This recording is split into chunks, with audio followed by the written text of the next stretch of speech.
Recently, I scored this Vincent van Gogh sunflower painting themed sweater. It's knit. I love it, but I hated those bright white buttons on the sweater. They totally distracted from all of the colors of the painting that were on the sweater. So I got the idea to take all of the buttons off and make my own with some polymer clay.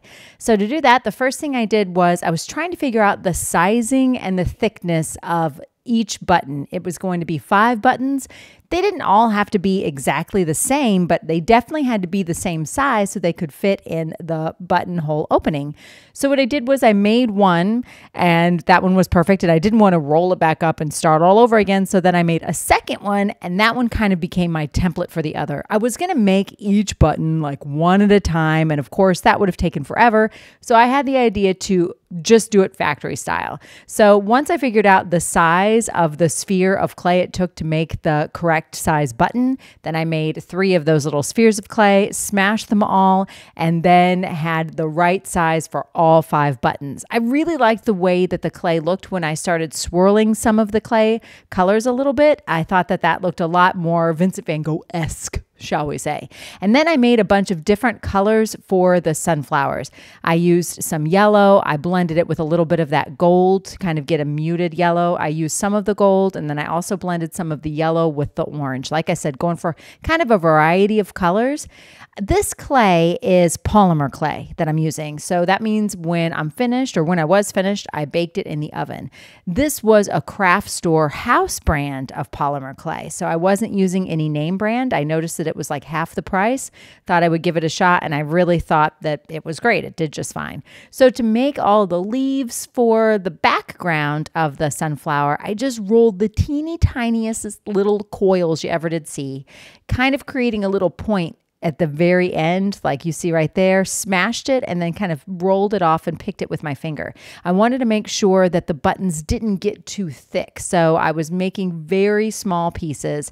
And here I was just kind of exploring a little bit, trying to figure it all out. But basically the easiest way I found to do it was to create all those tiny little coils and kind of like a radiating pattern from the center and not worry about it looking at all like a Van Gogh sunflower. So once I had all of those little sunflower petals in place, then I was going to flatten the button a little bit and work on the center, and then adding all of the Vincent van Gogh kind of textures. So there I am, flipping it over and then just kind of gently smushing it, completely flattening it. Doesn't look great at all. And then I used a nail, the backside of a nail, to kind of indent where I wanted the center of the flower to go, because I, like I said, didn't want a raised part of the button. I wanted everything to be nice and flat.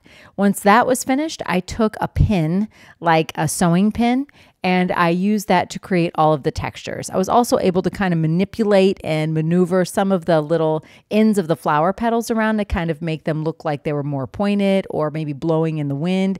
It was really easy once I had it figured out. This part went pretty quickly, and then I even did some lines going around it just to kind of create that Vincent van Gogh texture. For the center of the flower, I kind of like stabbed, took out my frustrations a little bit to create the seeds of the center of the flower. But this part right here is when it really, to me, started looking a lot more Vincent van Gogh-esque.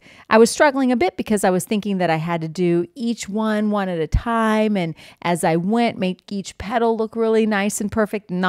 It's way easier if you just slap them on there, flip it over, flatten it, and then use the pin to add the texture after the fact. Once I was finished with that, which this seems to be taking longer, so I'm going to speed it up a little bit. Ah, yes, there we go. Then I took the button and I took the nail one more time, and I just kind of pressed the nail into the buttonhole.